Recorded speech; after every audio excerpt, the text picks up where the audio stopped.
4 இடங்கள் 4 சட்டமன்ற தொகுதிகள் ஒதுக்கப்படும் என்றும் 3 தொகுதிகளில் உதயசூரியன் சின்னத்தில் போட்டியிடுவதென்றும் ஒரு தொகுதியில் மறுமலர்ச்சி திராவிட முன்னேற்றக் கழகத்திற்கு ஒதுக்கப்படுகிற தனி சின்னத்தில் போட்டியிடுவதென்றும் உடன்பாடு ஏற்பட்டிருக்கிறது.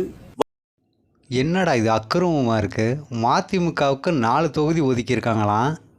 அதில் 3 சீட்டை திமுகவை திருப்பி எடுத்துக்குமா, ஒரு தொகுதியை மதிமுக கொடுக்குமா. அப்போ மதிமுகவுக்கு ஒரு தொகுதி தானே, இதானே கணக்கு. அதான் பம்பரத்தில் ஒரு தொகுதியில் தான் அவங்க நிற்பாங்க, மீதி 3 தொகுதியில் சூரிய சின்னத்தை நிற்பாங்க. வேணா இவர் யாரை கை காட்டுறாரோ 3 பேரை அவங்க அந்த தொகுதியில் நிற்பாங்க. சரி, அண்ணாமலை அவர்கள் போட்டு வைகோவை சிரித்து பொழந்திருப்பாப்புல.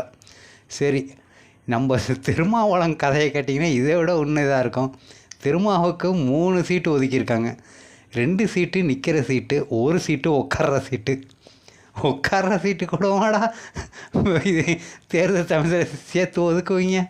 அந்த அளவுக்கு கேவலமாக போயிடுச்சா அந்த விசிக்கான்னு தெரில. அந்த அளவுக்கு 3 சீட்டா, அதில் 1 சீட்டு உட்கார்ற சீட்டு.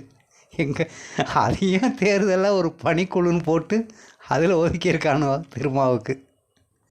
திமுக கூட்டணியில் சீட்டு வாங்கின திருமாவையும் வைகோவையும் ஒரு சேர போட்டு வெளுத்திருக்காப்புல.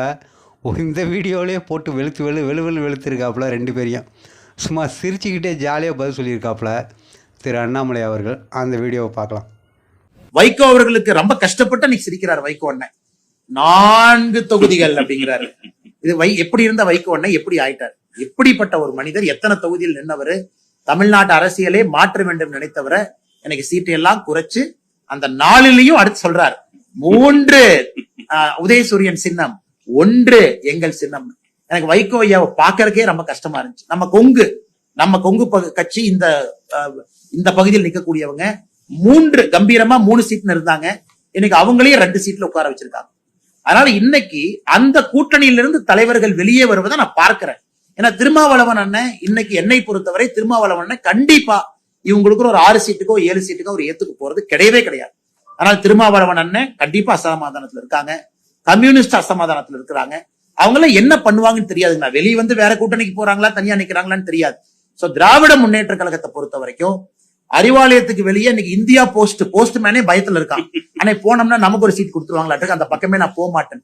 சோ யாரு வந்தாலும் கூட பிடிச்சு 1 சீட்டு 2 சீட்டுன்னு கொடுத்து அவர்களோடு இத்தனை காலமா பயணம் பண்ணவங்களுக்கு 2 சீட்டு 3 சீட்டுன்னு குறைக்கும் பொழுது எந்த விதத்துல நியாயம்னு தலைவர்கள் கேட்கிறாங்க. அதனால கூட்டணியில மாற்றம் வருமான்னு கேட்டீங்க, வருவதற்கான வாய்ப்பு இருக்கு. ஏன்னா திமுகவுடைய கூட்டணி நம்ம பாத்துக்கிட்டு இருக்கோம், உள்ள இருக்கக்கூடிய சலசலப்பை பாக்குறோம்.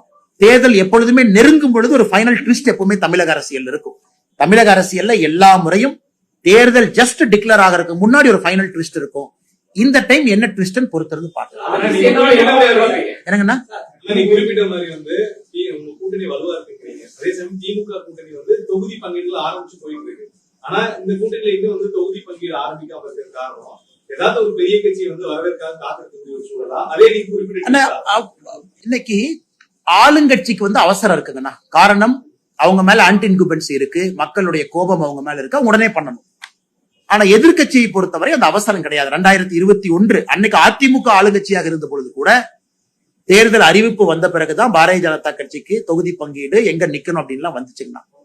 சோ எங்களை பொறுத்தவரை யாருக்கும் எந்த அவசரமும் இல்லை. எல்லா இடத்துல எல்லாரும் வேலை செய்யறோம். உதாரணத்துக்கு நேற்று நான் தொண்டாமுத்தூர் பகுதியில அண்ணன் வேலுமணி அவர்களோட பிரச்சாரத்தில் இருந்தோம்.